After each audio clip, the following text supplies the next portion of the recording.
तो हेलो प्यारे स्टूडेंट, कैसे हैं आप। इस वीडियो में हम लेके आए हैं क्लास 12th के म्यूजिक का टॉप 30 ऑब्जेक्टिव क्वेश्चंस जो आपके बोर्ड एग्जाम के लिए काफ़ी महत्वपूर्ण है। तो चलिए वीडियो को शुरू करते हैं और देखते हैं आज के प्रश्न को। हमारा पहला प्रश्न है यहाँ पर, भारतीय संगीत के जनक कौन है। तो यहाँ पर ऑप्शन में दिया गया है भरत मुनि, तानसेन, वामनाचार्य, नारद। तो यहाँ पर जो इसका सही आंसर है ये आपका हो जाएगा, फर्स्ट का आपका हो जाएगा भरत मुनि। आपको ए नंबर में दिया गया है भरत मुनि, तो इसको आपको याद रखना है। अगला क्वेश्चन है हमारा, राग कौन सा तत्व नहीं है। राग जो है कौन सा तत्व नहीं है। तो यहाँ पर ऑप्शन में दिया गया है स्वर, लय, ताल, स्वर, शब्द। तो यहाँ पर जो इसका सही आंसर हो जाएगा ये आपका हो जाएगा ऑप्शन नंबर डी, शब्द। राग कौन सा तत्व नहीं है, तो ये शब्द नहीं है। तो आपको जो है ऑप्शन नंबर डी याद रखना है। अगला क्वेश्चन है, कौन सा राग सुबह के समय गाया जाता है। कौन सा राग जो है सुबह के समय गाया जाता है। तो यहाँ पर ऑप्शन में दिया गया है यमन, भैरव, दरबारी, कान्हाड़ा और मालकोंस। तो इसका जो सही आंसर होगा ये हो जाएगा आपका थर्ड का भैरव। ये जो है ये राग सुबह में गाया जाता है, सुबह के समय। तो आपको जो है ऑप्शन नंबर बी यहाँ पर याद रखना है। अगला क्वेश्चन है हमारा, संगीत का मुख्य तत्व कौन सा है। तो यहाँ पर ऑप्शन में दिया गया है स्वर, ताल, भाव, वाद्य। तो संगीत का मुख्य स्वर तत्व क्या है। तो यहाँ पर जो इसका सही आंसर है ये आपका हो जाएगा स्वर। संगीत का मुख्य तत्व है स्वर। तो आपको जो है ऑप्शन नंबर ए में दिया गया है स्वर, तो इसको आपको याद रखना है।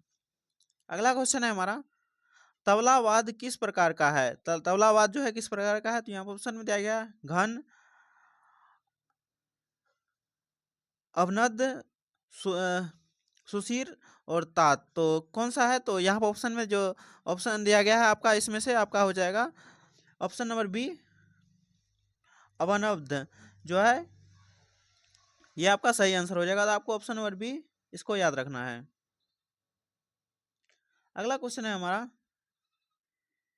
विनायक किस वाद्य श्रेणी में आती है। विनायक किस वाद्य श्रेणी में आती है। तो यहाँ पर ऑप्शन में दिया गया सुशीर, तत्, अवनद, घन। तो इसका जो सही आंसर हो जाएगा आपका ये हो जाएगा सिक्स्थ का ऑप्शन नंबर बी, तत्। विनायक किस वाद्य में आता है। तो यहाँ पर आपको ऑप्शन नंबर बी इसको याद रखना है, तत् में। अगला क्वेश्चन है हमारा, तानसेन किस दरबार से संबंधित है। तानसेन किस दरबार से संबंधित है। तो यहाँ पर ऑप्शन में दिया गया है अकबर, बाबर, जहांगीर, शाहजहां। तो इसका जो सही आंसर हो जाएगा आपका ये हो जाएगा अकबर। अकबर आपका जो है ऑप्शन नंबर ए में दिया गया है, आपको अकबर याद रखना है। तानसेन किस दरबार से संबंधित है। तो अकबर दरबार से। अगला क्वेश्चन है,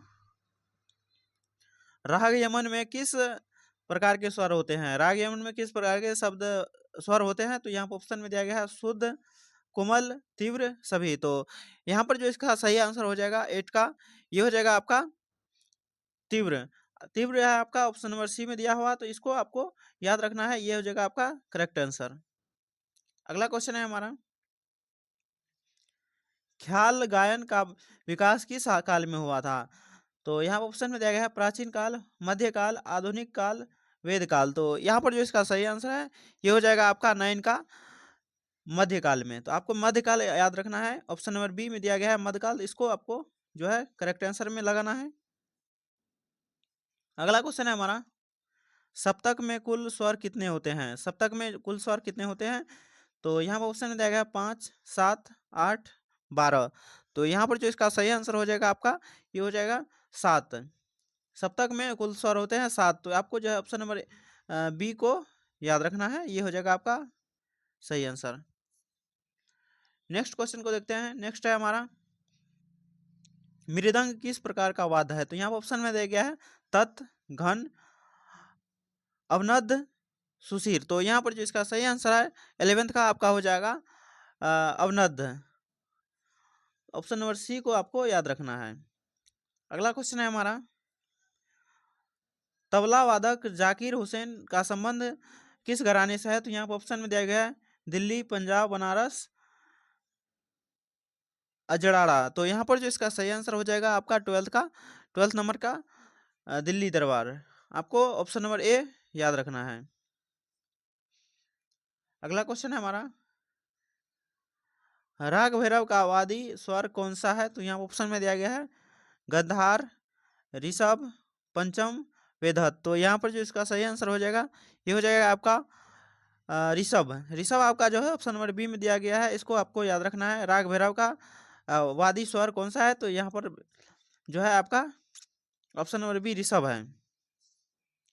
अगला क्वेश्चन है हमारा, द्रुत लय में ताल कितनी मात्रा की होती है? तो यहाँ ऑप्शन में दिया गया है धीमी, मध्यम, तेज, सभी। तो 14th का आपका हो जाएगा ऑप्शन नंबर सी तेज। द्रुत लय में ताल की मात्रा होती है तेज होती है, तो आपको ऑप्शन नंबर सी जो है ये आपको याद रखना है। इस प्रकार का क्वेश्चन आपके बोर्ड एग्जाम में काफी बार पूछा जा चुका है, तो इसको आपको याद रखना है।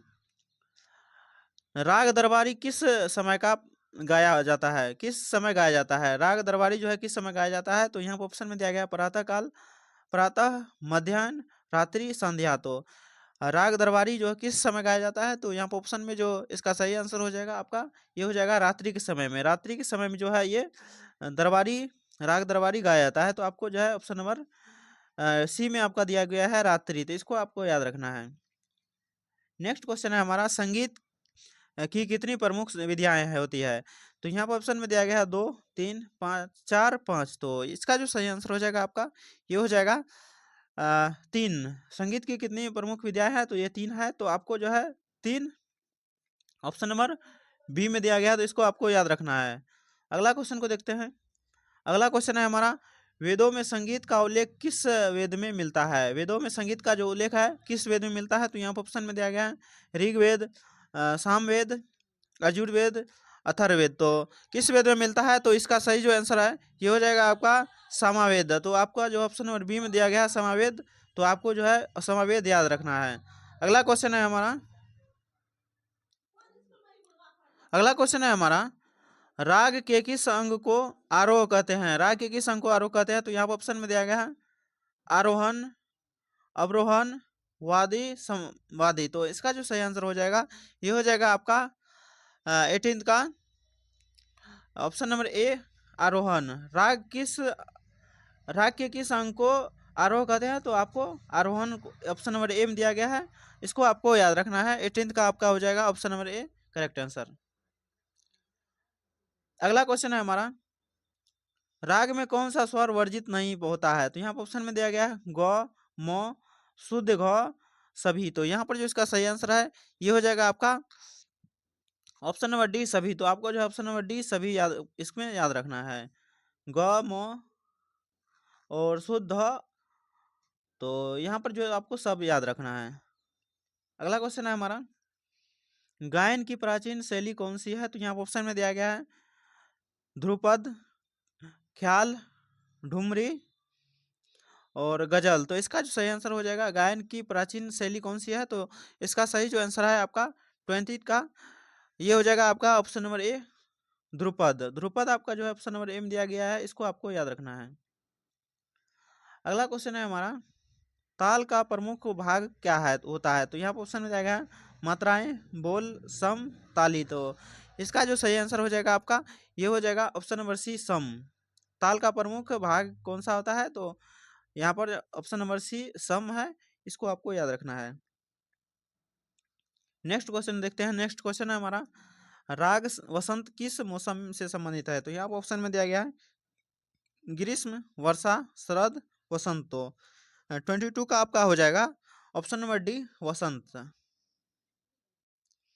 राग वसंत किस मौसम से संबंधित है? तो आपको डी में ऑप्शन में दिया गया है वसंत से, तो आपको वसंत याद रखना है। अगला क्वेश्चन है हमारा, तंत्रीवाद का उदाहरण कौन क्या है? तो तंत्रीवाद का उदाहरण क्या है? तो यहाँ पर ऑप्शन में दिया गया है तबला, बांसुरी, सितार, मंजीरा। तो यहाँ पर जो इसका सही आंसर हो जाएगा आपका, ये हो जाएगा 23rd का सितार। सितार जो है आपका ऑप्शन नंबर सी में दिया गया है, इसको आपको याद रखना है।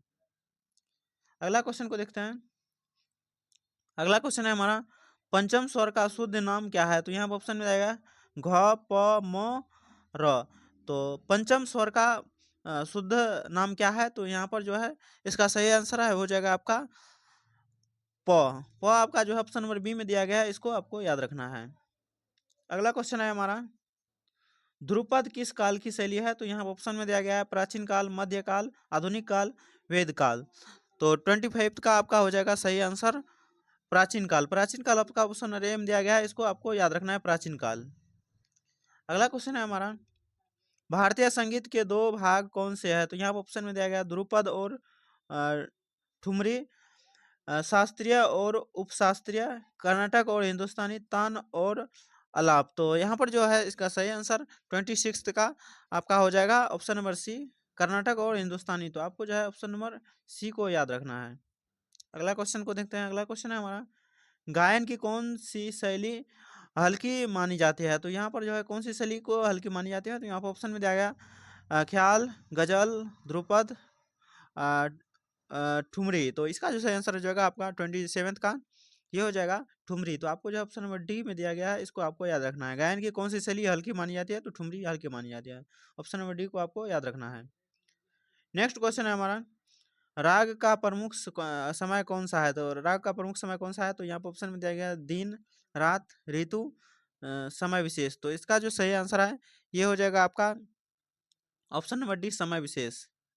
राग का प्रमुख समय कौन सा है? तो यहाँ पर समय विशेष, इसको आपको याद रखना है। अगला क्वेश्चन है हमारा, अगला क्वेश्चन को देखते हैं। अगला क्वेश्चन है हमारा, भारतीय संगीत का मूल्य आधार क्या है? तो यहाँ पर ऑप्शन में दिया गया शब्द, स्वर, लय, ताल। तो यहाँ पर जो इसका सही आंसर है ये हो जाएगा आपका 29 का आपका हो जाएगा स्वर। भारतीय संगीत का मूल आधार है स्वर। तो आपको ऑप्शन नंबर बी में जो है इसमें आपको इसको याद रखना है।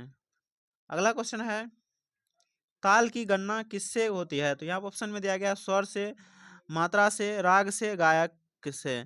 तो यहाँ पर जो इसका सही आंसर हो जाएगा आपका 30 का ये हो जाएगा मात्रा से। मात्रा आपका ऑप्शन नंबर बी में दिया गया है। तो आपको ऑप्शन नंबर बी को जो है आंसर इसको लगा लेना है। तो मैं आशा करता हूँ कि यह वीडियो आपको पसंद आया होगा। यह वीडियो यदि आपको पसंद आया तो वीडियो को लाइक करें और मिलते हैं अगले वीडियो में। तब तक के लिए जय Hind, all the best for the exam.